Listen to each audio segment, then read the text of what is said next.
Y'all asses wasn't ready for that, wasn't you?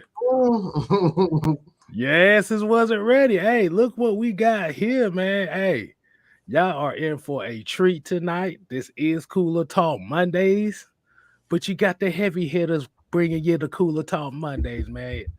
Damn, it's kind of sooner than you thought. Bah! I am your man, the sixth man himself, K Styles in the building. And look who I got to my stage left.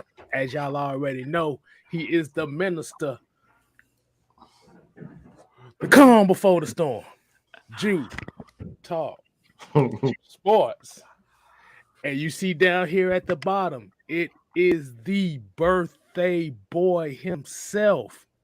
Correction. We ain't gonna use birthday boy. That sounds soft as hell. We're gonna say this is G Day, homeboy, G-Day. the mad Hey, man. scientist, Mad Mike Sports. I appreciate it, man. I Heavy truly hitters all appreciate day, it, man. What is going on, fellas? Gravy, baby. We good over here, man. Okay. But before we do that, man, you know we gotta kick it off right. You know we gotta do it right.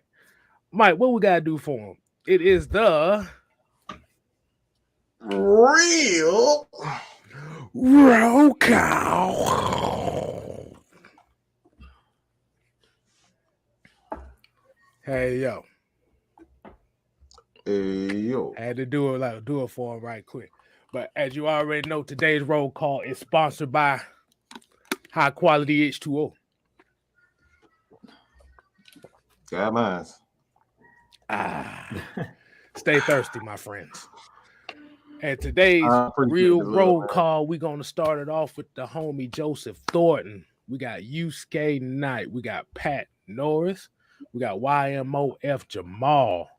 We got Todrick Davis. We got our homie Noah Tendell. And also Jay Rock is in the building. Y'all make sure y'all show him some love as well. That's one of our family over there as well. We got Atlanta Nation. We got Brian Peoples. We got Millie Mills. We got Brian Peoples, Raymond Elder. We got D Coleman, Triple G, Ephraim Jones, CK22. We got Michael Walker, not that Michael Walker.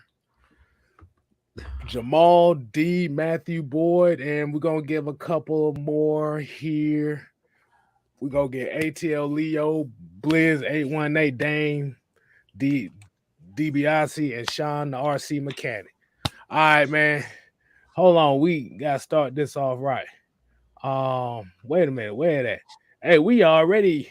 Hey, Mike, it look like they starting it off right for you, man. Brian Peoples with the 9.99. Said happy G Day, Mad Mike. Hey, man. I appreciate it, man. It's been an interesting day, to say the least, man. Hey, I'm blessed, man. At the end of the day, bro, like I'm blessed. I have nothing to complain about. I'm here. We here. Um, we got another a day to make everything right. That's how I see it. All right. So before we go ahead and start the show, I don't know if anybody has heard. Actually, I know everybody has heard right now.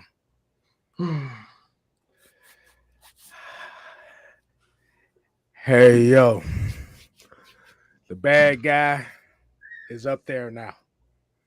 If a lot of people don't know, 63 years old, man. What do you say, Mike? It finally caught up to him, It unfortunately. finally caught up to him, man. And hey, man, he lived a hard life. But one thing I will say about Ramon, that's what I always respect him. Even though he had his vices, that man loved people. He loved the Mm-hmm. kids. He never not gave to the kids. He will stop in his tracks just to give back to the kids. That right there is everything. You ain't gotta be perfect, people. All right, that's a myth. Does it as long as you show passion, like empathy to people, God can forgive any and everything. Don't think don't think that you've done things in your life that you're ashamed of that you can't be forgiven. This is proof that it is. I'm proof that you can Right. be forgiven. Believe that. So that's one thing I always remember about Scott Hall is that even though he, had his vices, that he always kept that one thing, that passion and that compassion for the kids, bro. He loved the kids. Oh, he loved the kids. Man, but we can go ahead and we can finish that off a little bit later. Let's go ahead and get into it tonight. As we already know, Mike, you want to go ahead and bring up the news how we want to attack this tonight? How do we want to attack this tonight? Woo! Man.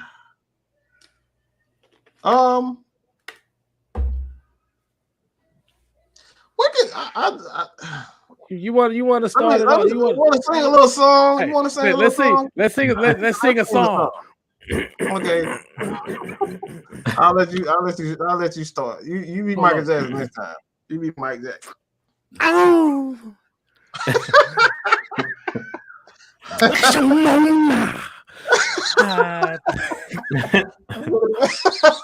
You should have said Prince.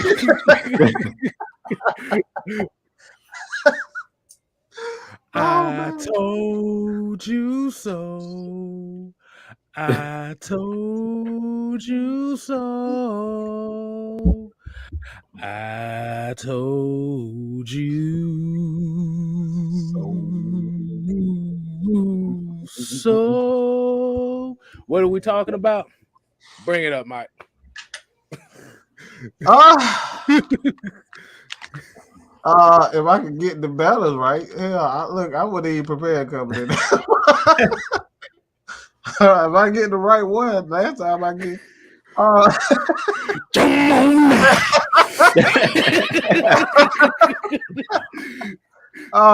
don't know which one it is, so y'all gotta win. I put all of them in there. Hopefully I get the right one. Y'all bear with me. That ain't it. Look, Damn, Mike, you messing up. Bruh, you fucking up already. Already. I'm gonna get it. I'm gonna get one all right. Mike, you fucking up already. There you go. That's the one. Is that it? That's it. All right. That's it. All right. All right. This is the prequel to the heavy hitters. All right. We gonna get it right. Just beat it. No one wants to beat Thank you, it. Karen, sweetheart. I appreciate that. I truly appreciate that.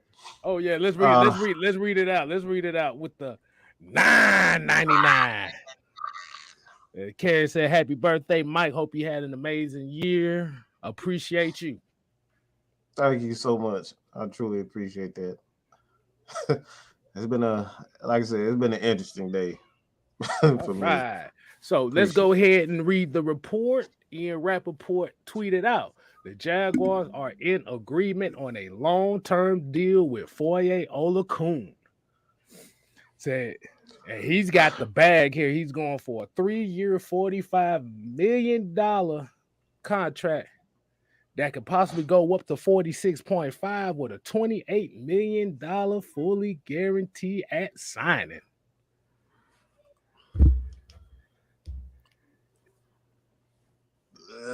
Man, I know a lot of people are sad about this. I know a lot of people have been talking, but once again, Jamona.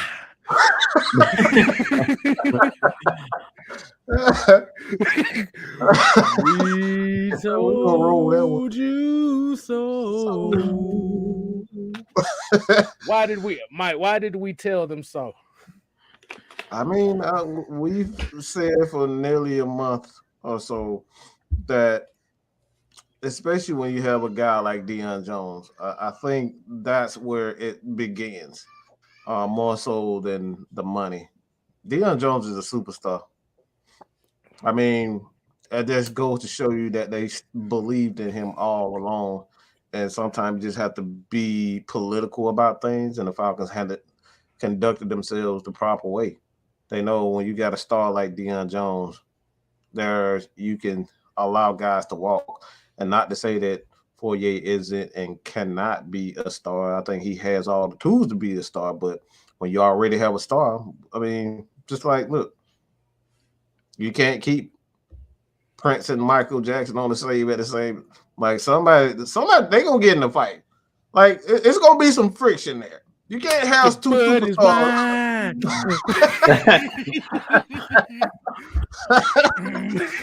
Like, you can't have that, bro. You can't have two stars on the same team like that. Like I said, it just came down to money, but more so, probably more than that. When you don't have the guys up front, the proper guys up front to stop the run or even get after the pass rusher, it doesn't make a lot of sense to pay two linebackers $10 million plus. Just not smart. So I think that's what it came down to, just business.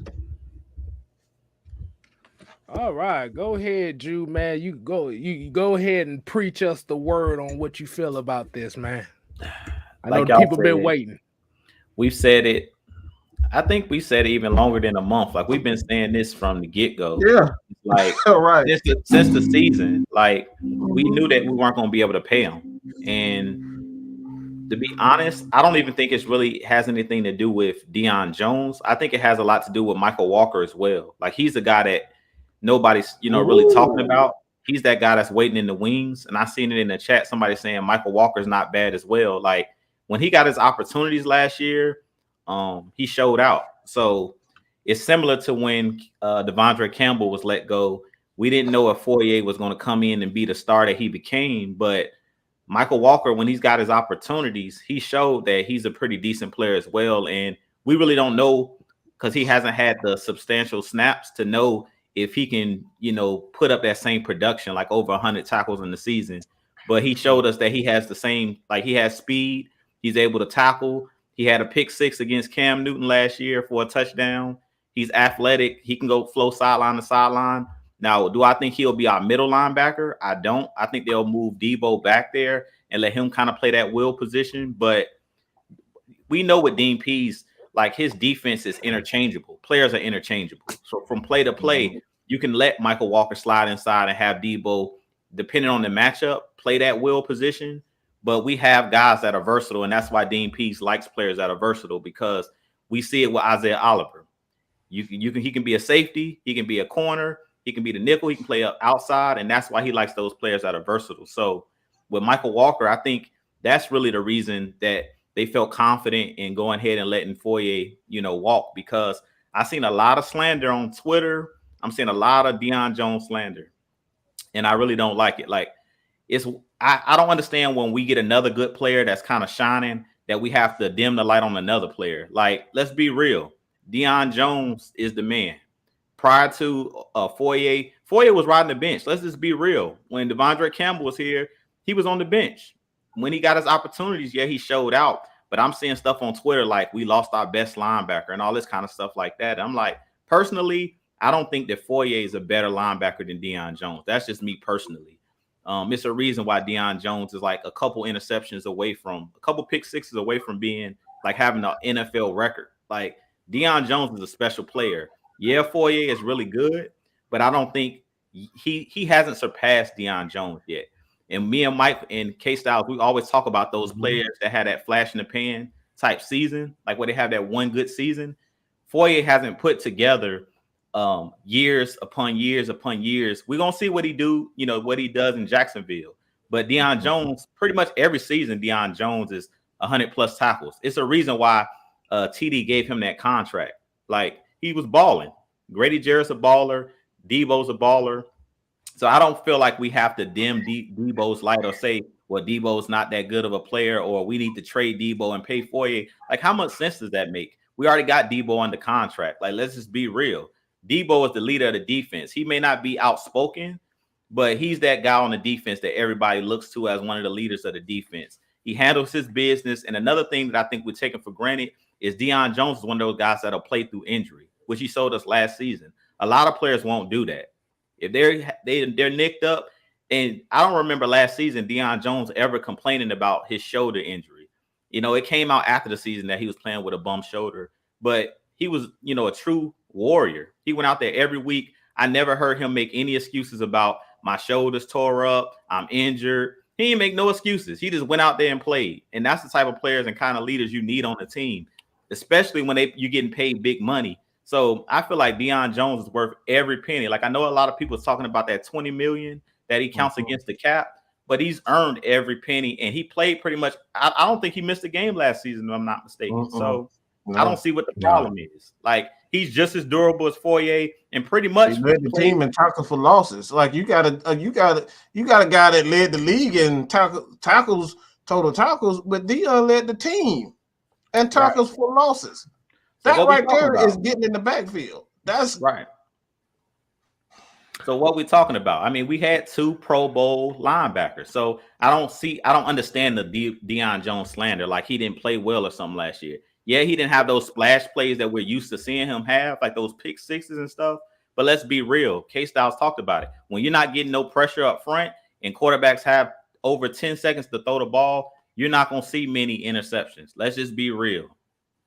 Most quarterbacks, if we did get pressure after 10 seconds, they have enough time to throw the ball out of bounds and not throw it. Or they don't even, let's just be real, they don't even throw at Deion Jones half the time. If he's guarding a running back or he's guarding a tight end, they're not even looking at that way. It was only one play last season that I think Deion Jones, you know, kind of whiffed, and that was in that Washington game, which that was not even his responsibility. We were just disappointed because we've seen Deion Jones make that type of play.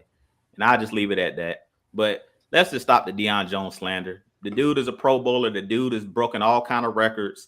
We wish Foye the best. We love Foye. And we can say we developed Foye. So the Falcons can develop talent. We developed Foye. Let's see if he can carry it on to Jacksonville. Because to be honest, we know what type of organization Jacksonville is. So I wish him nothing but the best. But we already said money talks. And Mike did a whole solo show where he talked about money changes people and money talks. At the end of the day, I don't care how much you like an organization. You know, all of these players, I always root for the players to get their money, because at the end of the day, that's what it comes down to. You're not going to play forever. So this ain't the NBA where you're getting $200 million a contract. So you got to go get that money where you can get it while you're healthy. And I'll leave it at that. Oh, man. Well spoken. Well spoken. Hey, man.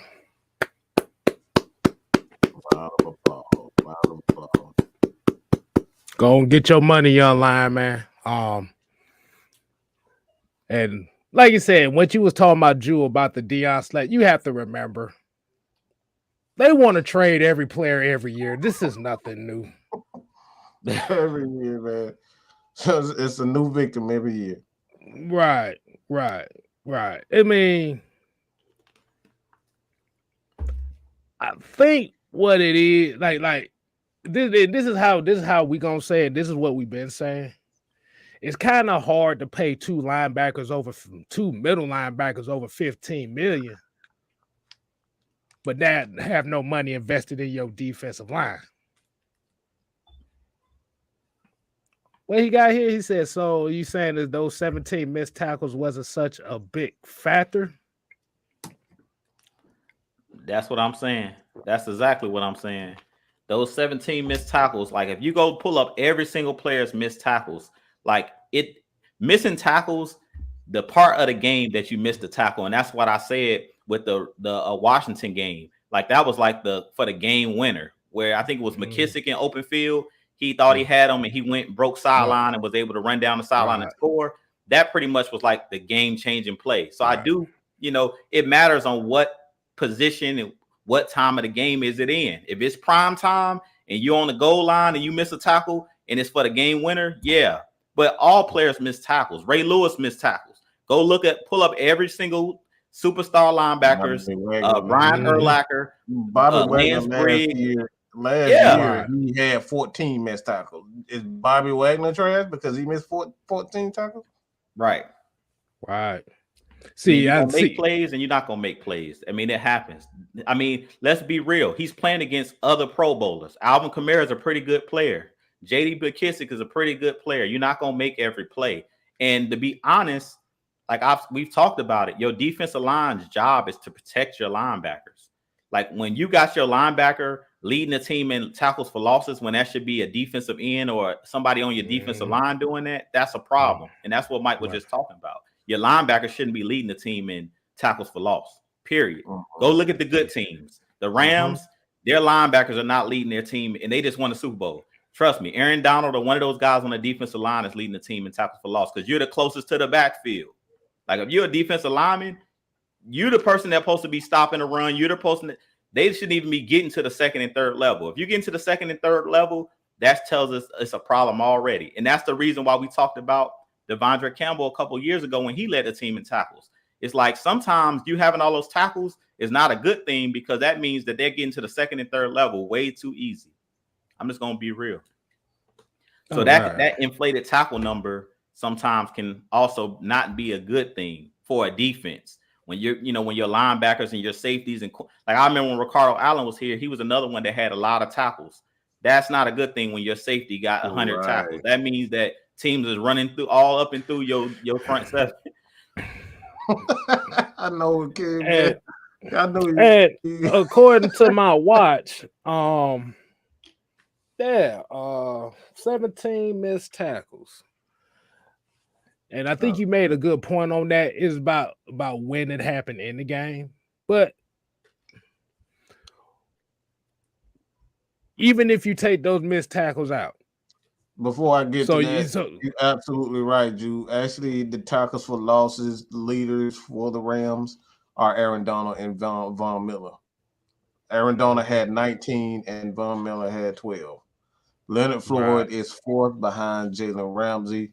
But we can kind of see how corners get a lot of tackle for losses because they're essentially the boundaries. A lot of teams that like to throw those little quick screens and whatnot. So it's I can see that. But yeah, when you got your linebacker with that many tackle for losses, that means you're really not getting any push into the backfield from the edges at all. Right. And then, like you said, and by trying to trade Deion Jones, Drew said it. Mike said it. We got so spoiled with the pick sixes and the interceptions and stuff that when we didn't see it, it's automatically trade. I love Foye.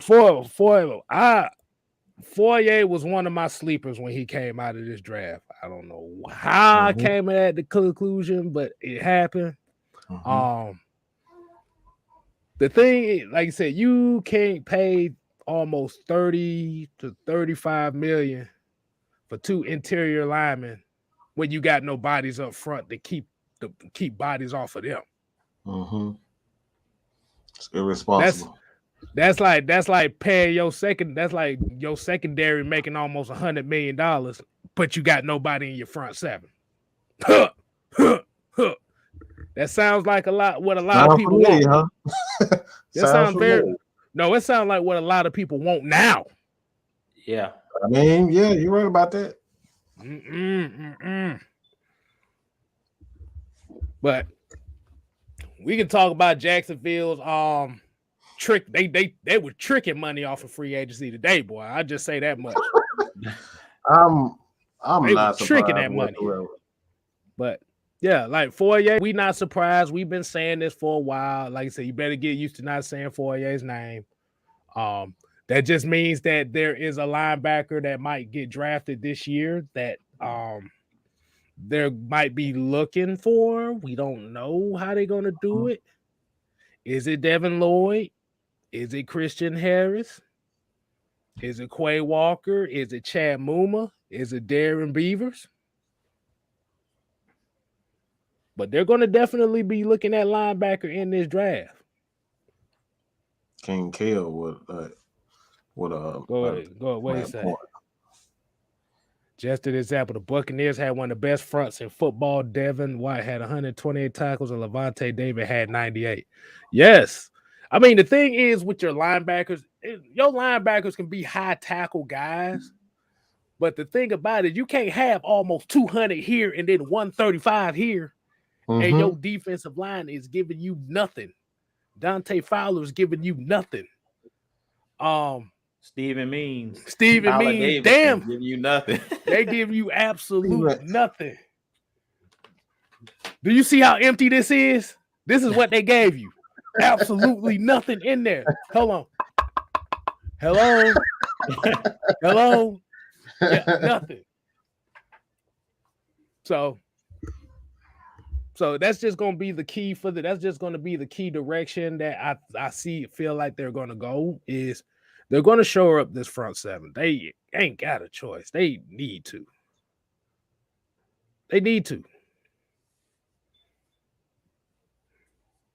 Because you can get a secondary interior linebacker.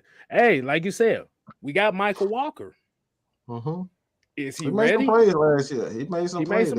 Exactly. Like he just gotta, get more reps as far as a linebacker. Like the tackling to come. The more reps that you get, the tackle will come. So I'm not worried about that. And like I said, we know he's a terrific athlete. We know that for certain. Yeah, like I said, once he gets confident, because that's really what his issue was last year was he was overplaying a lot of angles and stuff like that. So that's why he was missing tackles. And that's kind of what happened with Deion. He was playing way too fast than he needed to. I ain't even gonna lie on that one. But yeah, they got confidence right there. If they have confidence in the Dorian Etheridge that they got on the practice squad, he may be one of those guys that they groom up to be a plug-in player here and there.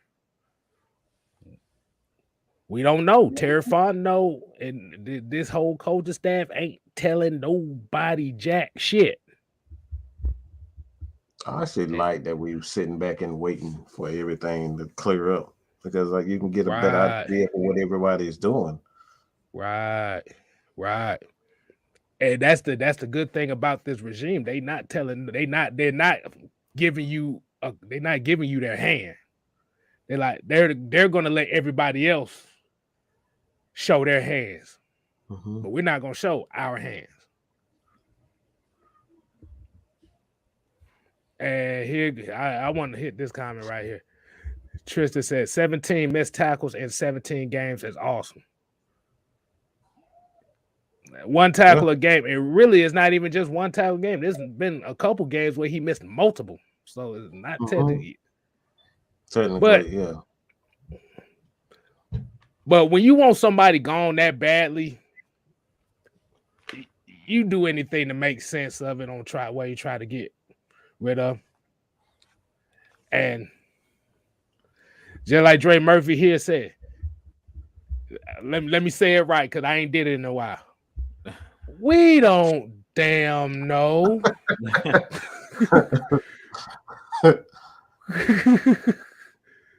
We don't. We don't damn know. Give you an educated guess. That's the best we can do. Exactly.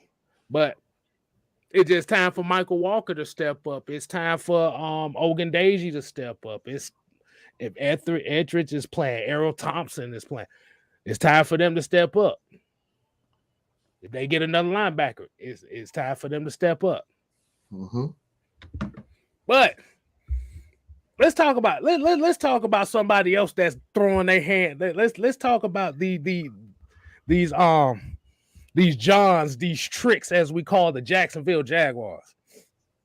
What in the entire I understand you got money like a motherfucker, but bruh, you literally just paid almost $120 million for two receivers. One of them is probably little. He probably smaller than goddamn Kyler Murray is. Like you gave him. If y'all don't know, Christian Kirk got a 4-year, $72 million. They could possibly go up to $84 million with incentives, and they just paid Zay Jones 3 years, $30 million, plus 1 year, $10 million for Evan Ingram, plus you see what all these pluses more. You see where all these pluses is going at, right? Plus, whoever this Foley, Fakatu, whoever the hell he is, you got another 30 million right there. So essentially, right now in this first days of free agency, the Jaguars have literally spent almost $200 million on free agents. Hey, you wonder why they?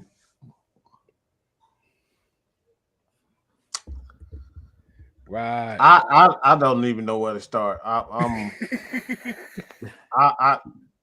know Doug Peterson is the coach there, but hold on. We ain't even bring up some of these other ones. Well, we talk about that first, then we start bringing up the other news. Yeah, we can get through that. We can roll through that. But yeah, as far as Jacksonville is doing, like this is clearly a team that it is excited that they have a quarterback and Trevor Lawrence, and I think he'll be a pretty good quarterback. But you gotta take it easy, bro. Calm down, relax. Let him prove himself before you started spending all this dang on money. Wait. Ooh. Oh, I just thought about something. What? Didn't they just pay Marvin Jones all that money last year? Mm-hmm. Yeah. Okay. That's what happened. $45 million, says Tony. So I guess that's what happens when you suck for so long and ain't paid nobody shit. Hell, you just got money just to burn. That just shows me that your player development, you're not really keen or satisfied or trust your player development. I'm not doing all that for a quarterback, especially not a young quarterback. I'm going all in for a young quarterback just to give him weapons, and then you figure out that he can't get the ball to all those weapons. That's the thing that I don't like. That's how Arizona even got to the position where they are now. They put a bunch of weapons around Kyler Murray, and Kyler Murray end up not being able to get the ball to all those weapons. So essentially, you gave him all these first round, second round free agents. You brought in AJ Green, Hopkins, and this dude still can't get out of the first round. So, like, why did you actually do that? It's just, like I said, I'll never understand that type of thinking. You make sure the guy can actually get you out of the first playoff game before you start spending money like that. It just doesn't make any sense. You're destined to fail with that type of, and that's just my person. There's always, one team that, honestly, that's not even true because the Rams have been doing this for the last 4 years. They didn't have a choice. They almost blew this one. They've been buying talent for the last 4 years. We put them out in 17 or 18. We put them out. Then that's when it all began, when the Falcons put them out. So it's been the thing. It's been the same thing for the Rams for 4 years, going out buying all this talent and it not working, and then they had to retool. Like the last straw was that they didn't have a choice but to win. They didn't have a choice but to go out and get it. And it, like I said, it almost didn't work with. I got one. I got one thing we need to talk about tonight, and everybody did theirs individually, but we're gonna do this together. Cause I see Cartier Walker in here, and I wasn't gonna bring it up, but I have to. Oh God, yeah. Let me ask y'all a question. Why the hell is everybody so scared? Why are we surprised? The boogeyman comes back out of retirement. Now we supposed to be scared. Hold on. Wait a minute. I was just trying to make sure I saw where I'm supposed to. Where the hell am I supposed to be scared at? But I'm gonna tell you something. I'm telling you something. Is it over here? It's over there somewhere. But I'm gonna start off like this. I'm glad he's back. Because I don't want to hear those. And I'm not talking about the Buccaneers fans. I'm talking about our fans. Because you know what happens every time somebody leaves like that of that caliber. Oh, you only beat him because this guy wasn't on this team.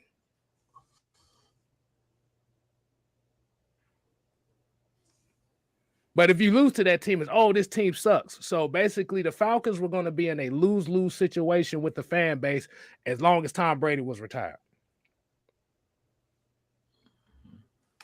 Tell us that to bring his ass on. Mm-hmm. But that lets you know. And then also with the Deshaun Watson rumors as well, as far as that stuff is, I want him to come to this division too. I want him to come to this division because guess what? That team is going to have to blow that whole shit up just to get him. Mm-hmm. Saints fans, Panthers fans, you can blow it all up for Deshaun Watson. Quote unquote Falcon fans that want him. Are y'all gonna be Saints and Panthers fans if he goes to those two teams now? Because we got and I'm plugging this. If you follow me on Just System K on Twitter, we got the bandwagon applications passing out right now. Mm-hmm. Don't be acting like little ron-rons out here. I'm just saying. What do y'all think on that? Like I said, I'm just saying it crazy. I want Tom Brady and Deshaun Watson in this division. I sound crazy as hell for saying that, but what do y'all think on that? You don't sound crazy, bro. Like I feel the same exact way.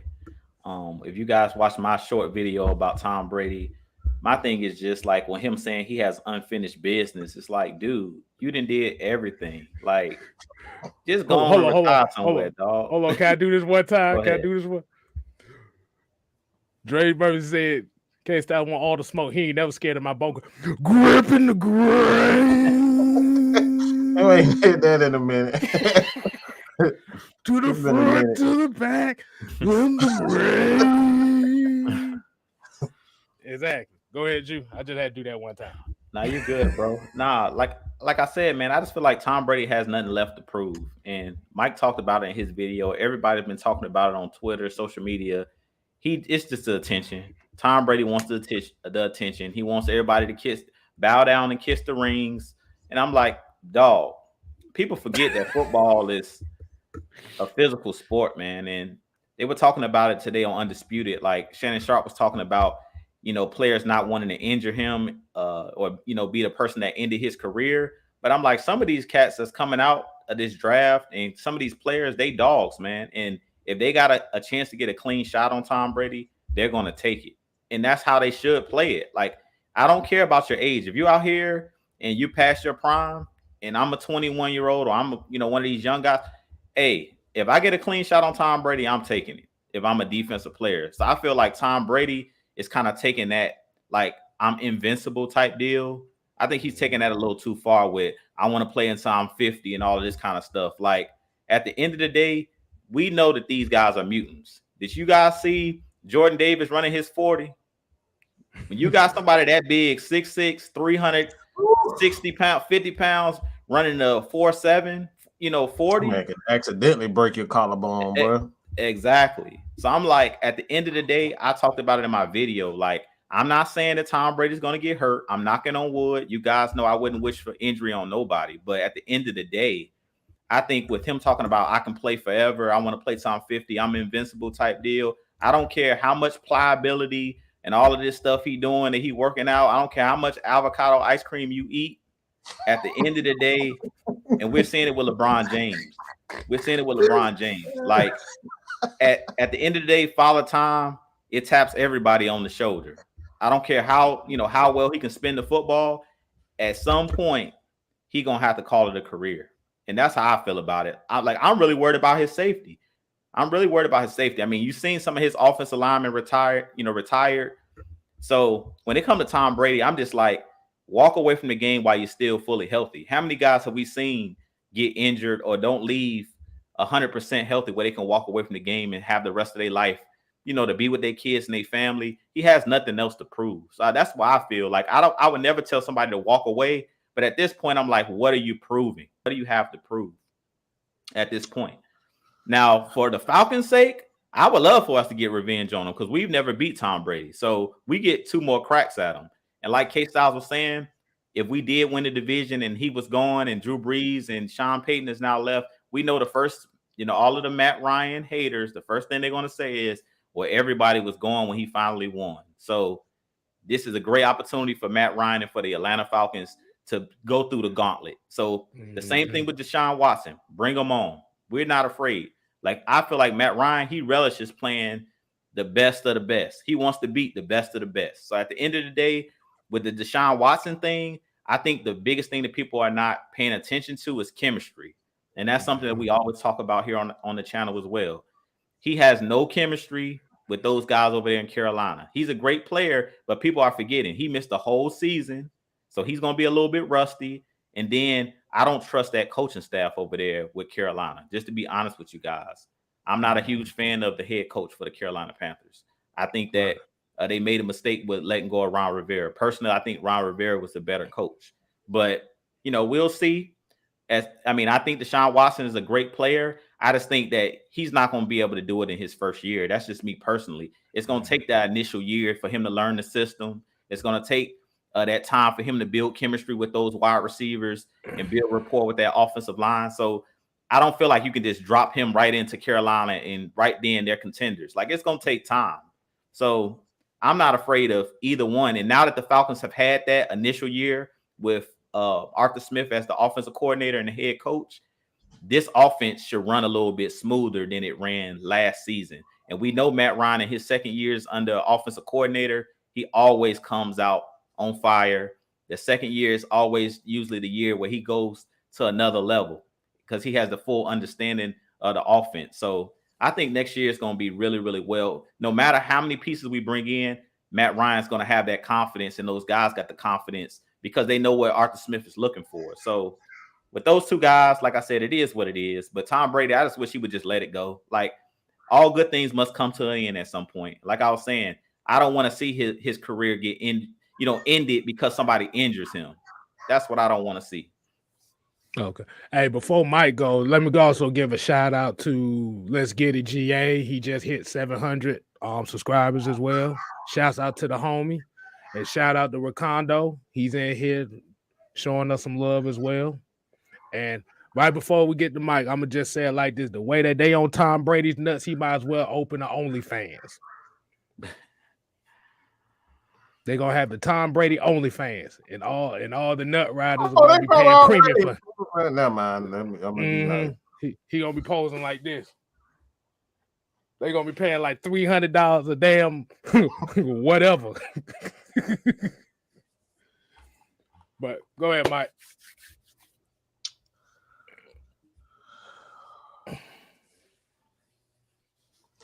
I'll say this.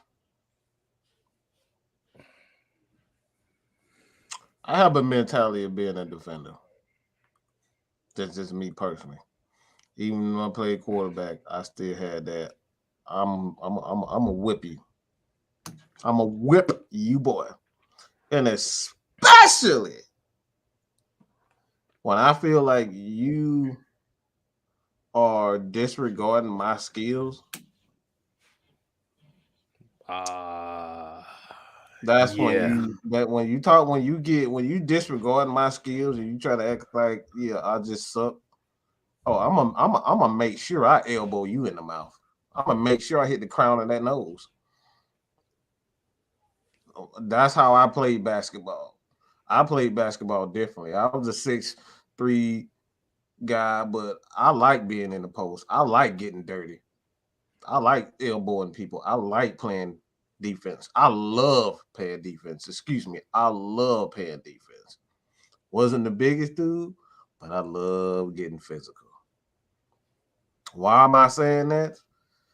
It's because we got these little prissy quarterbacks who just been taking I just take everything for granted. We see the same thing with Kyler Murray. He just think it's just a damn joke. Just like, oh, it's easy. $50 million. Can you pass in the dang on pocket? And you asking for 50 million. You can't even see over the line, but you asking for 50 million. This is the arrogance of these. It's the arrogance of these quarterbacks. It's just killing me. And from a defensive player, they gonna get tired of that. I'm telling y'all, I'm mark it down. These players, these defensive players are going to get tired of it.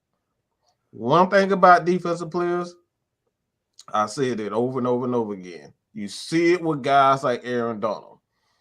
When LT said it before I could say it, but when Aaron Donald, when that offensive line on the sideline pushed him, I said, oh, hell, what the hell did y'all just do? I swear, as soon as he got pushed, Aaron Donald just, that dude hulked the hell up, and they could not do nothing with him from that point on.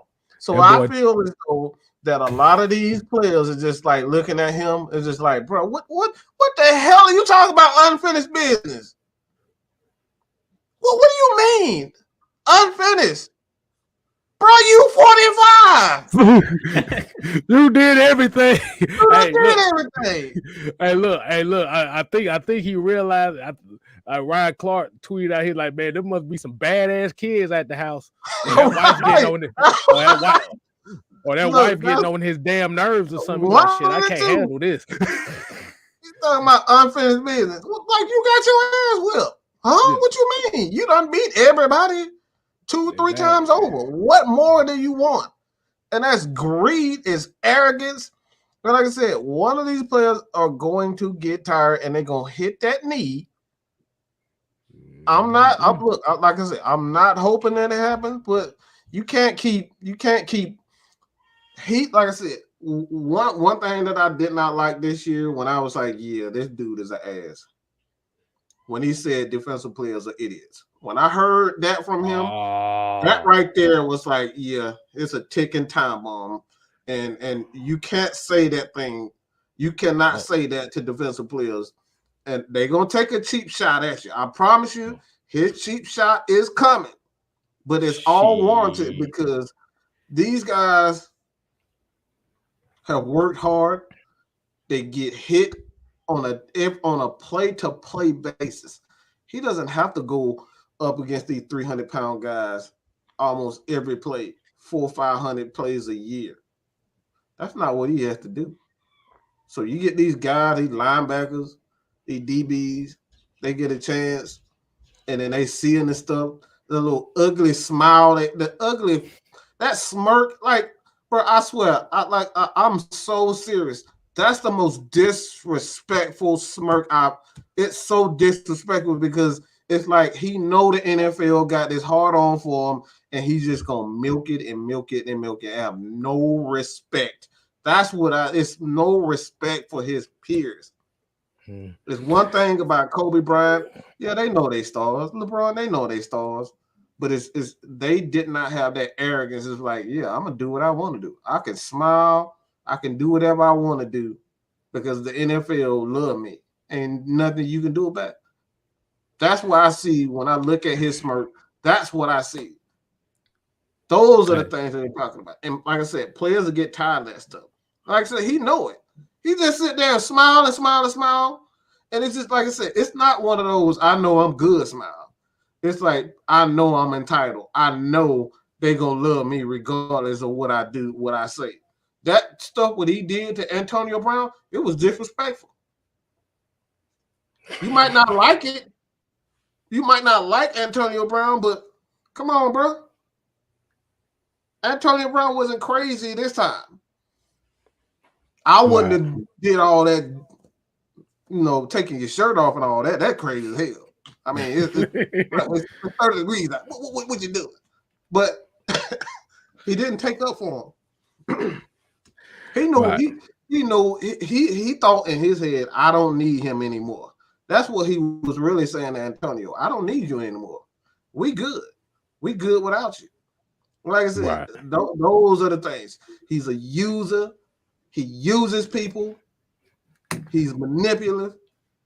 And that's why I see behind that smirk. It ain't got nothing to do with his football skills. I still think he's one of the best quarterbacks to ever play the game, but his ego is beyond anything I've ever seen at any position. Right. And I want to hit this comment right here. Haku Marana. I know we kind of hear that. I know we're gonna probably hear this a lot from what we said. Said, why would you want to face Watson and Tom Brady? Why would you want to face guys you know you can't beat? Why not? Because according to Falcon fans, if these two type of quarterbacks ain't in this division, their wins mean nothing. If you want to be the Why best, would you not be the best? Like that's you got to beat the best. That's the whole purpose of. Woo! You got to beat the man. And plus, it would be no fun. I'm not saying a guaranteed victory, even if they weren't there. Mm-hmm. But just for our sake, why would I be scared to face two guys like that? I know Deshaun Watson can run. I know he's a very good young quarterback. He's one of the best young quarterbacks in this game. Mm-hmm. Why I gotta be scared? Break. His body needed this break, but exactly. Why would I be scared of him? Why would I be scared of Tom Brady? I'm sorry, but that's some punk shit. I said I was gonna try not to curse today, but that's some punk ass shit. What the hell? Like why? Like why is a man saying why would I want to play? Huh? I saw this a couple times. As another man to say, why would I want to face Tom Brady? Like, how? It go back to that invincible mentality I was talking about, Mike. The NFL done pumped Tom Brady up so much that people think this man can't lose when we just witnessed him losing against the Rams. Y'all see him getting beat up in that game? I didn't think he was gonna make it out that game alive. They bust that lip. That boy was bitching and moaning about that busted lip. I tell you that much. Like I said, man, I just wanted to see that man walk away without having to limp away. Because that first half, the Rams was getting after that man. I was like, all right, yeah, that's enough. And then in the second half, all of a sudden, they put the camera on Tom Brady sitting on the bench like in the Super Bowl with his head down. And all of a sudden, it looked like the Rams players just lightened up on the defense. I know y'all, y'all talked about it after the playoff game. Yeah, like everybody's seen. It's just like Mike was talking about. You seen that Aaron Donald went Thanos mode after he got in that little scuffle in the Super Bowl. So you tell him he couldn't do that in the second half of that Rams versus Bucks game, right? Like you could tell them guys let up. They let up in the second half. Exactly. So let's just be real. Okay, we got a $2 super chat. $2. Jerron Wade said, "I'm glad Foye got his bag from the Jags." Definitely. Absolutely. Like you said, especially when you coming from a 6th-round pick, you really don't know if you're gonna really see that kind of bag like that. So when you play well and you get that bag, you take it. That's how you go. Opportunity. But I'll get y'all opinion on the possibilities of Deshaun Watson being in the NFC South. Because we already hearing rumblings that the Browns may be also interested, which is the team that should have drafted him in the first place. But I digress. Baker Mayfield's trash. Yeah, I said it. Baker Mayfield is absolute dog water. So they got to literally give up the farm to get the quarterback they should have drafted in the first place. But it's this fear in Falcon land about Deshaun Watson potentially being traded to the Saints or Panthers. Why do you think that is? Anybody can start off with that.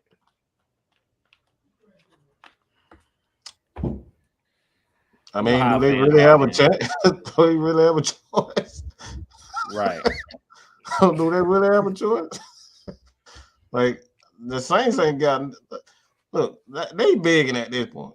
They some bums on the end of the corner. That's what they doing. They begging for anything. They ain't got a choice. All they got is that damn stadium left. They ain't got nothing left. Okay, that organization is about to go in the trash. So for them to be able to prevent that or lessen the blow or try to sell some tickets somehow, that's the only way they're gonna sell some tickets. Who the hell gonna come there and watch Jameis Winston and what is the name of the other quarterback, tight end, running back, whatever? Taysom Hill. Like, ain't nobody gonna come to see that. The only reason why they was really coming in there because they thought their team was actually good. But now you see that they're not very good. They're gonna go right back to doing what they did before when they became Atlanta Falcons and San Francisco and Green Bay fans and Dallas Cowboy fans, and yeah, they're gonna leave. So they don't have a choice. As for Carolina, I don't know what the hell they got going on. I don't know what they're doing. I just let you take it out. I don't know what's wrong with Carolina. Can't make their minds up, so I don't know what's wrong with them. I was about to say, didn't they just trade for Sam Darnold last season? What was the point of that? Back for whatever reason. It then ended up with Cam Newton back. he screwed the pooch, and they brought Sam Darnold back, and now they want Deshaun Watson. Mm-hmm. I'm like this: if they want him, go on, take him, blow your team up. Mm-hmm. Fine with me. I'd rather take my chance on a younger guy that I could pay less for. But I'm just saying. Go ahead, Jay. I mean, like I said, it's all going to come down to chemistry when it comes to Deshaun Watson. I mean, if we didn't have Matt Ryan here, I like Deshaun Watson a lot as a quarterback. I think he's a really good quarterback. On that, could be an elite quarterback because he was playing at a high level prior to him getting suspended, or sitting out because of all of the investigations that were going on. But like I said before, I'm not really worried about either one of those teams, Carolina or the Saints, because of coaching. Like how many times we said when we had Dan Quinn here, coaching matters. Like Sean Payton, as much as we hate the Saints, Sean Payton is one of the smartest offensive minds in the game. So you bring in a Deshaun Watson. Is there somebody there that's like Sean Payton? Because their defensive coordinator took over as the head coach. So is it somebody there that can teach him that system, that can actually groom Deshaun Watson? And the same thing with the Panthers. Do you really believe in Coach Rule? I don't believe in that dude that they brought from Temple. I just don't believe. To me, he can't groom quarterbacks. That's just my personal opinion. I don't like him. I think he was better off in college. Let's just be real. Like he hasn't done anything since he's been in the NFL. So to be honest, I think that we have the better coaching staff out of the two. So like I said, coaching matters. Even if you have the players, is it somebody there that can actually help Deshaun Watson get to that level? You know what I'm saying? Losing Sean Payton was huge. Even for Drew Brees, like if you look at Drew Brees' career prior to going to the Saints, like Sean Payton was instrumental in making Drew Brees what he actually became. So I think that losing him was a huge blow to the Saints. So even if Deshaun Watson goes there, it's going to take time. They're going to have to, build that chemistry. So it doesn't matter. I don't think it's going to be like a year one Tom Brady with the Bucks. You pick it up and that team is a playoff team.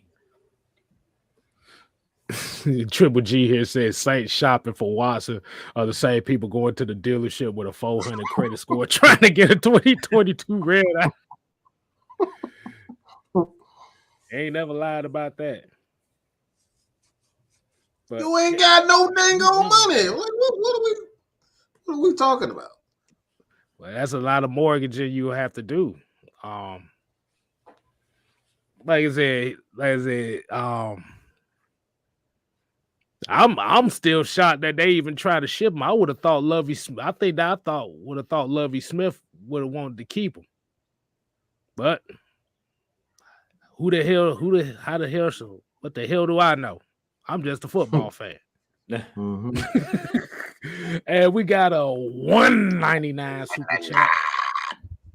D Sloan here says, who should we get with the 8th pick? hold on. Let's. I want me a by- big, fat, sausage eating, hamburger licking, french fry swallowing. And I'm talking about swallowing. Hunk of a man and Jordan Davis. Look, that motherfucker eat hog maw. He can slash a pig by his damn self.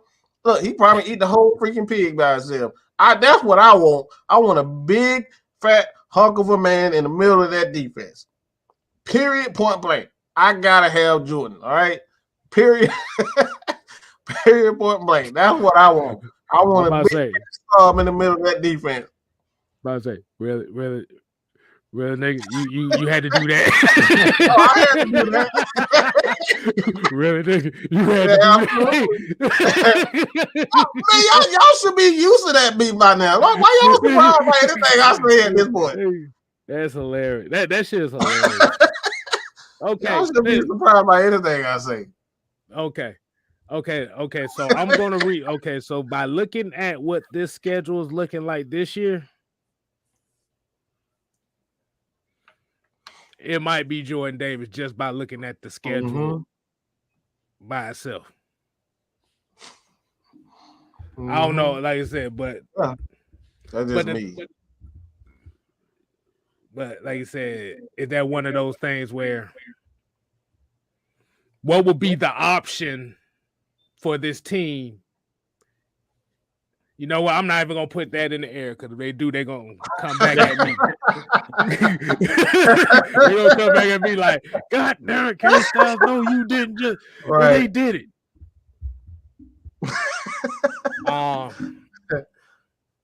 You said, okay, here's a question. Jordan Davis said, hey, those tackles get drafted that high.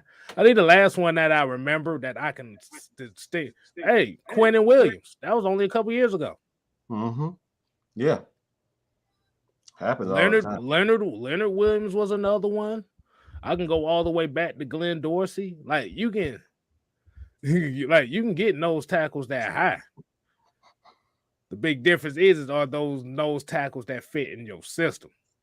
Vita Vea was another one too. He was a Vita Vea, yeah. Like he's an athletic nose. That's why I say like we gotta stop looking at he's just a nose. No, he's athletic. You don't see that type of athleticism at that position. Like if you have not I just picture this. If you ain't had one of your 300-pound friends laying down on you and you ain't but 170 pounds, don't tell me that a nose tackle don't mean nothing. We're talking about wrestling, okay? We're talking about wrestling when we playing football and wrestling. Get your mind out the gutter, people. Good God. I was starting to have flashback of them big guns I used to mess with back in the day. Oh, man. I was like, yeah. That's why I'm strong now, because I had to toss they big asses around. Hey, anyway, back to what you were saying.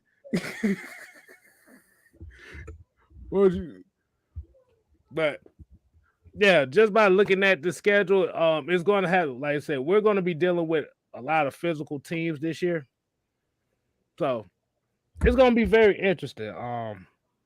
My question would be is, what is the other alternative, just in case?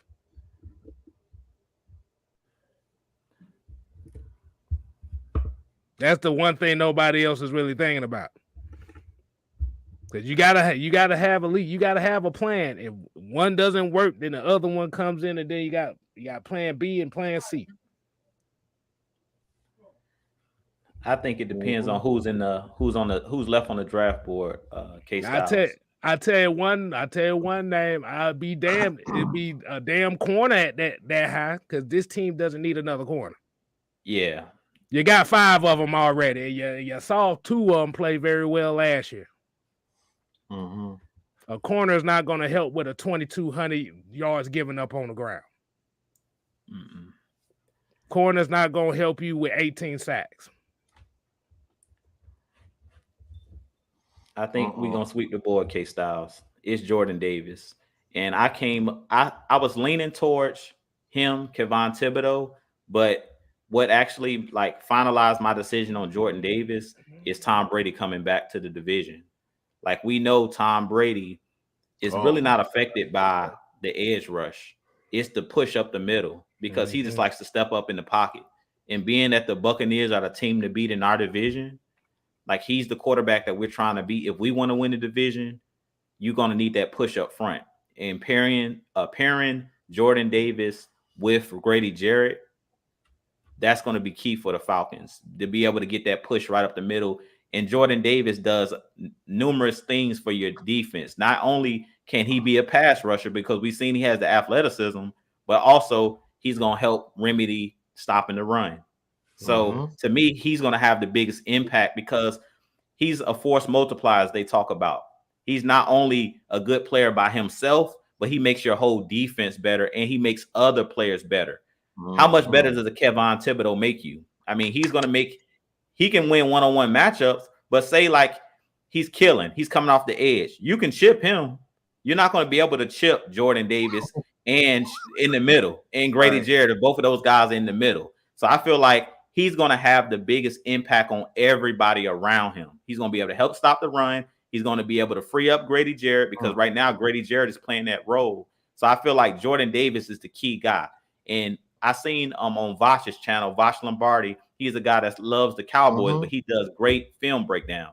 He said basically Jordan Davis is a role player, but he stars at his role. So he's not a superstar, but he's going to help everybody else. And we know in basketball and football, you need that role player, that person that you can rely on.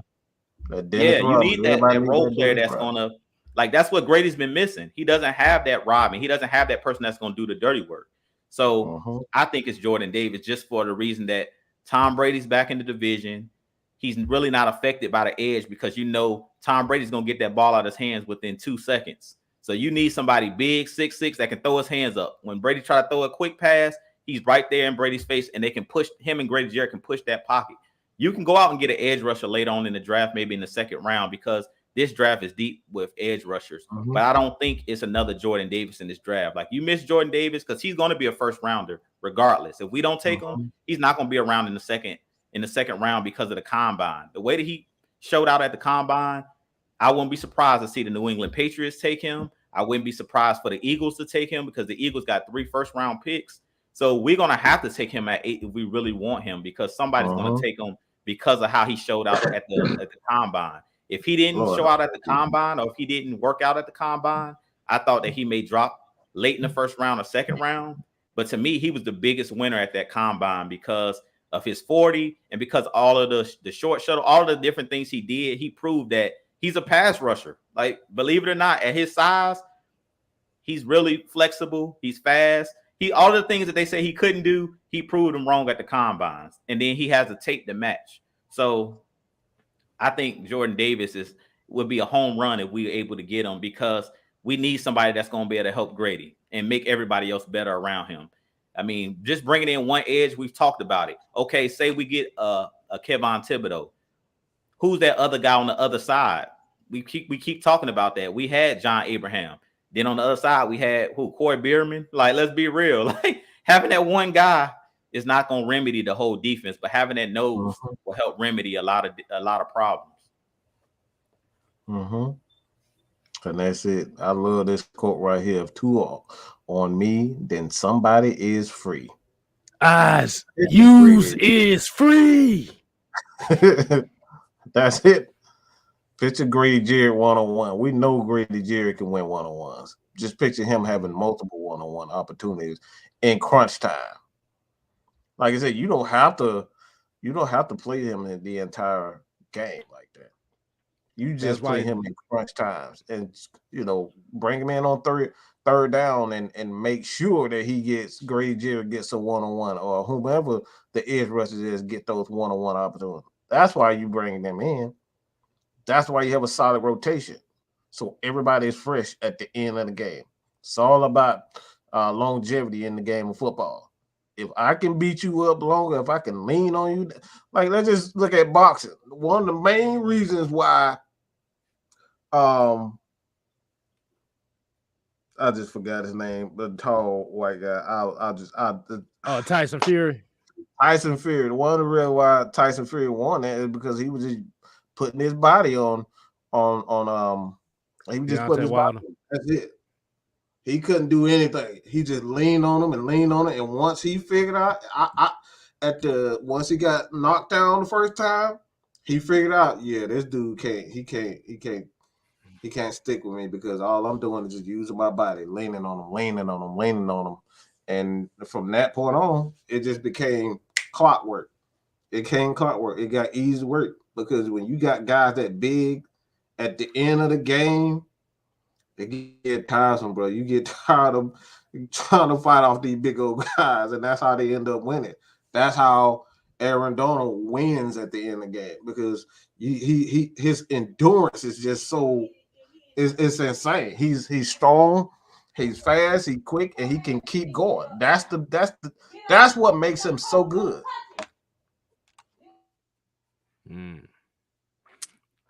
Yeah, man, it's gonna be very interesting month from now because, like I said, it hasn't been no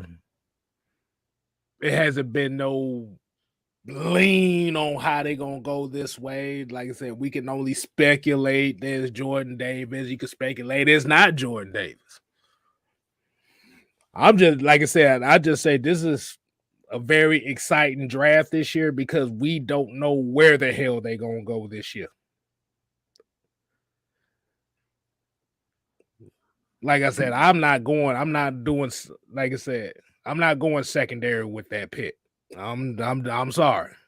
I got way too many pressing needs to be trying to get two corners. Eventually, if you're trying to keep both corners, you literally gonna sacrifice your front seven for that. I don't think so. You draft Sauce Gardner with that 8th pick. You can kiss AJ Terrell goodbye.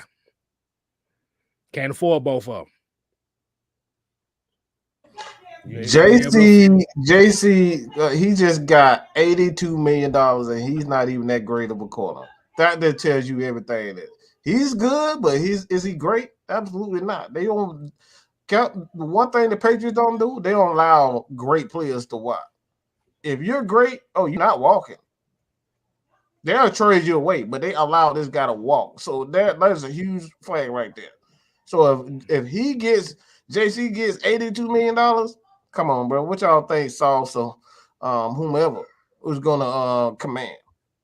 Because if AJ Terrell keeps going up or keep this consistency of play like he did last season, he's gonna look about $95 million.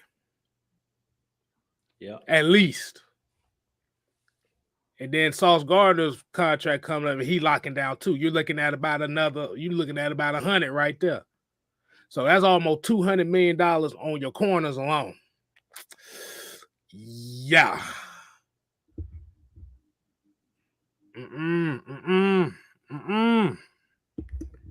Like you said, K-Styles, we got to learn from our mistakes. We built our last defense back to front. We got to start front to back this time. Right. We can't afford to go back with those guys in the secondary.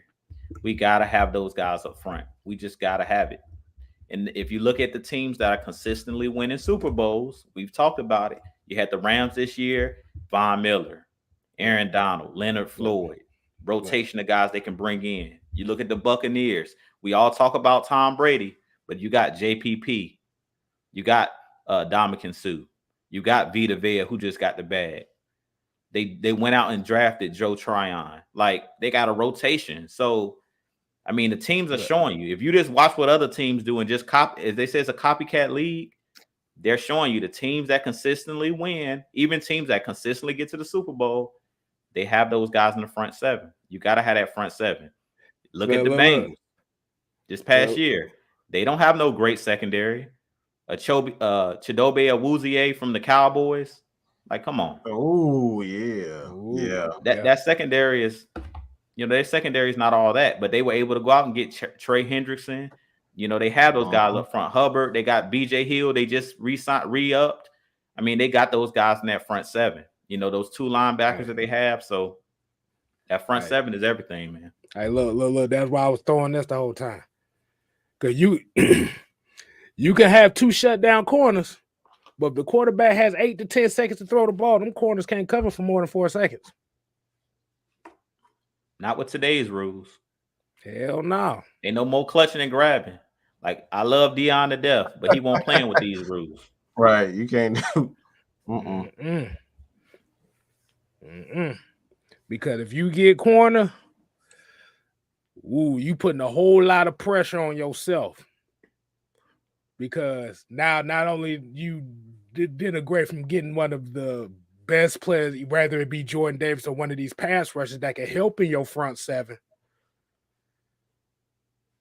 Now you gotta make up for trying to get a best D lineman. You got wide receiver, you gotta hit on them things like this.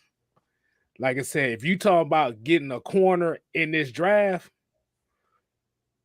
like I said, I got two corners that I look at all the time, and that's Kobe Bryant. Not that Kobe Bryant, but we know Kobe Bryant. And I'm trying to think what his name is, Jalen Watson. Those two names that I know. I hear Tariq Woodley. I heard about this guy. I know he said about supposed to be like 6'4", 210, and he's basically a wide receiver. But he'd only played corner for the first time last year, so I don't think I won't take a chance on that neither. I'd rather get Kobe Bryant than Sauce Gardner. I'll tell you that now. Because I at least know he's been tried.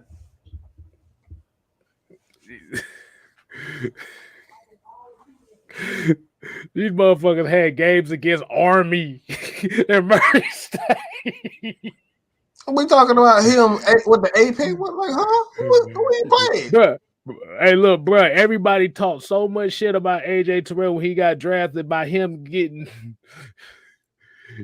beat by Jamar Chase in the national title game.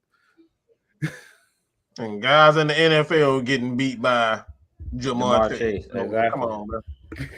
This man went to the Super Bowl his first year as a rookie.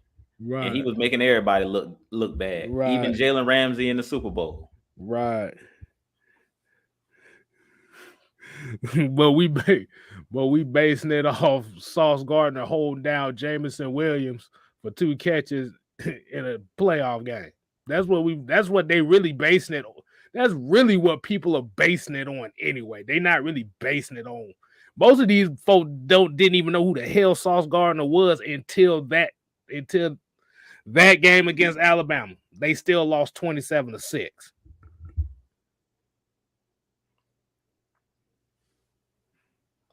And they really won't going at him, to be real, K-Styles. If they really went at him, he really won't test it in that game. Like, that's not really even a fair assessment to say, well, he did his thing in that game. Yeah, but Alabama realized that what we were talking about, their front can't hold up against our front, so we're just going to run the ball down their throat. That's pretty much what they did to Cincinnati in that game. So that's exactly what we're talking about. You can have as many lockdown corners as you want, but if you can't stop the run, it means nothing.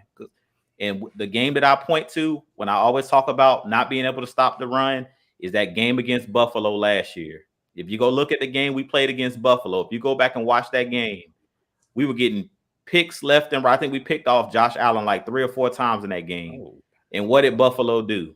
They started running the ball, running quarterback power, running the ball because they realized they can't stop the run. So why are we even trying to pass? Exactly. That's the game, right? That's the only game you got to go rewatch. Go rewatch the game when we played Buffalo.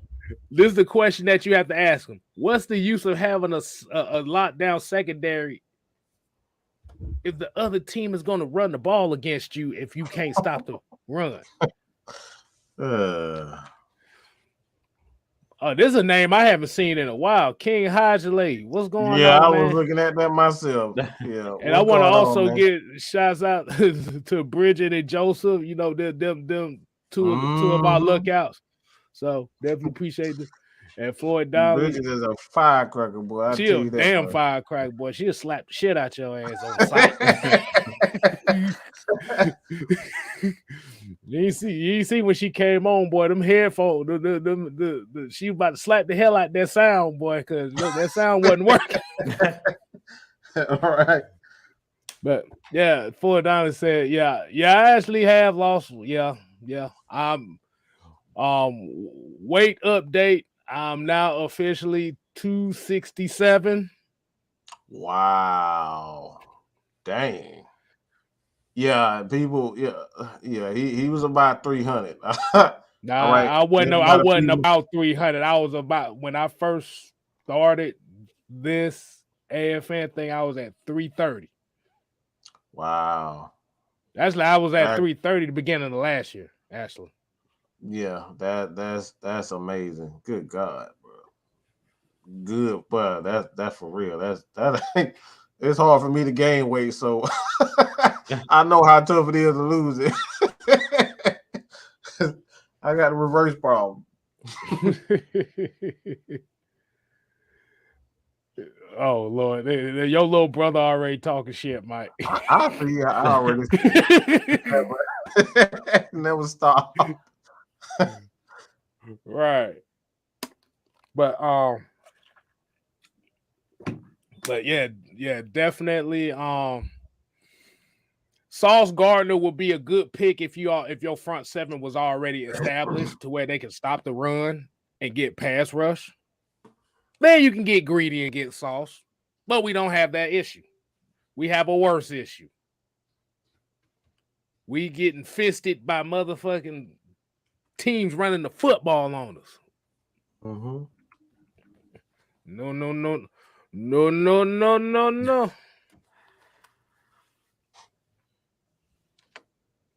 But Kind of. yeah. Let me get a few more questions in before we kind of close it down. I didn't realize we was on here an hour and 20. Good God. I know we be on here for a few more minutes.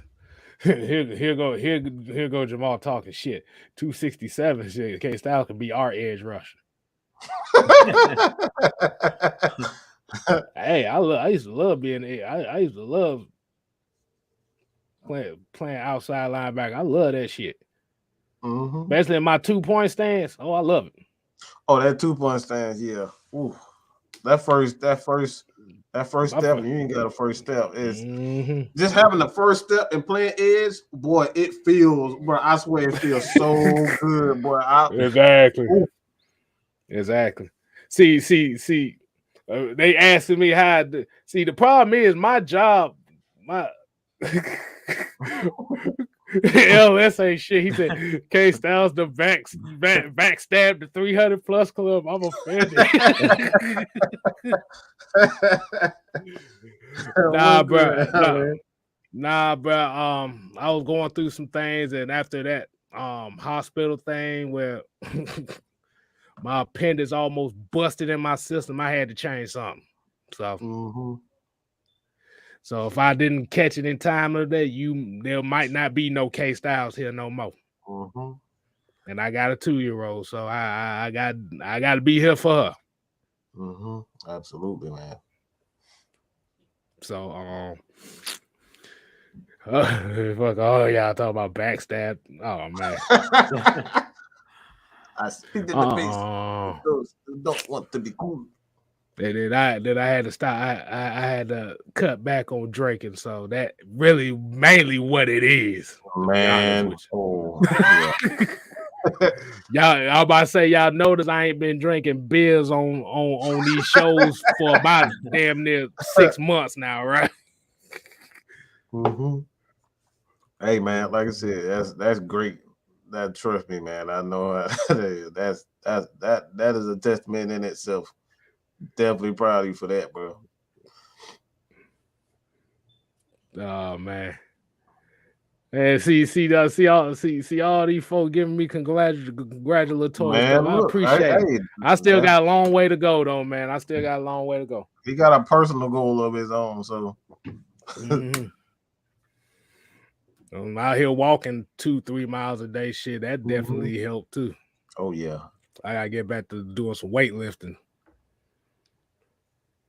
But yeah, like I said, here you go. Why have a lockdown corner or even draft the elite pass rush if you don't stop the run and earn the right to rush? Gotta earn the right to rush. And I think that came from several defensive coaches, but I think I remember hearing that from Rex Ryan, I believe. I forget who I heard it from, but yeah, you got to earn the right to rush the passer. Stop the Exactly. run, you'll be able to get there. But that's a privilege. Right. But here's a question. Here it says you can easily fix the Saints, get a QB. What would it be easy to fix the Falcons? Yes, get a pass rush, get a front seven, get a running back. There's a whole lot that needs to be done with this Falcon team. You need, damn it, I almost knocked my mic off. You need pass rushes. You need defensive linemen. You need a wide receiver. You need running backs. Foye gone. You're gonna need another linebacker. There's a whole with the Saints almost went to the playoffs with a below average offense. They did it on defense alone.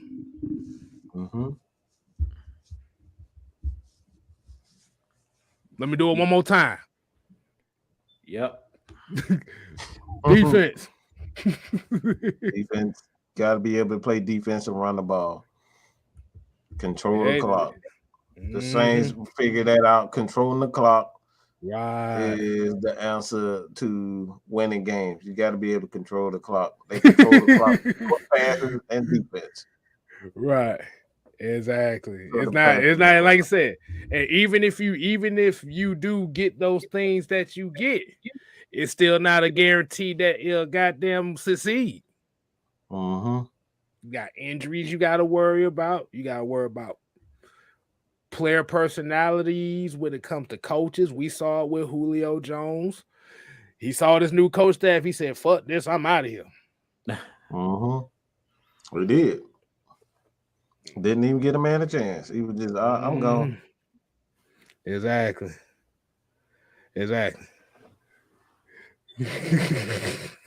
Oh, Lord. These folks. Yeah, ATL said it right. The Saints beat the Bucs 9-0 with Taysom Hill at quarterback and a defense. Exactly. You need, at the end of the day, you need your defense to get in the backfield, sack the quarterback, stop the run.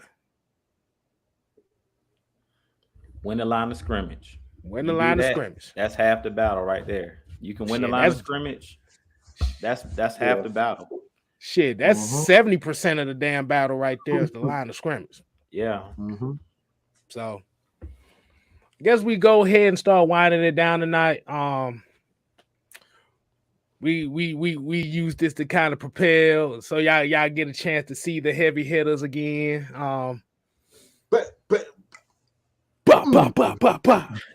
You get to see the new heavy hitters intro and stuff like that. You know, boy been doing some things out here.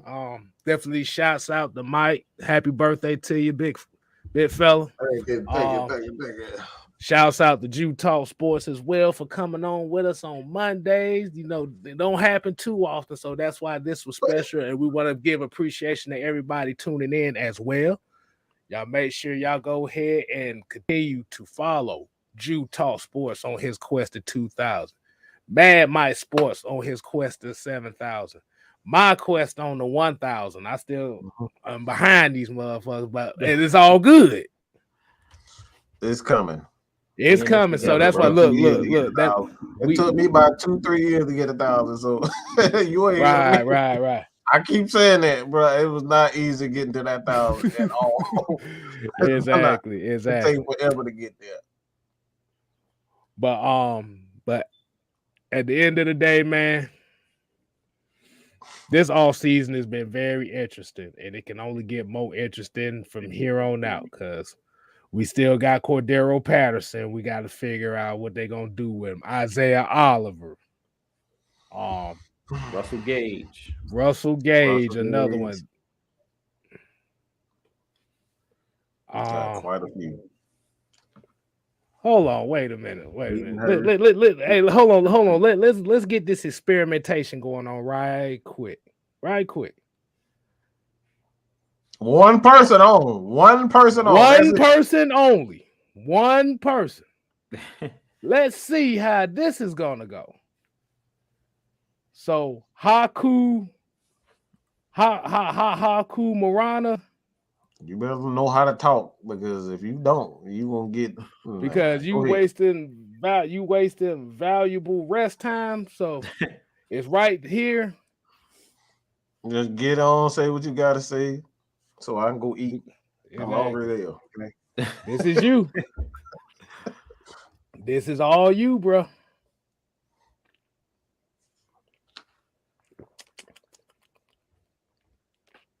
Do do do do do This is a do do do do do do do do do ooh, do do do do do do doom doom doom boom boom boom.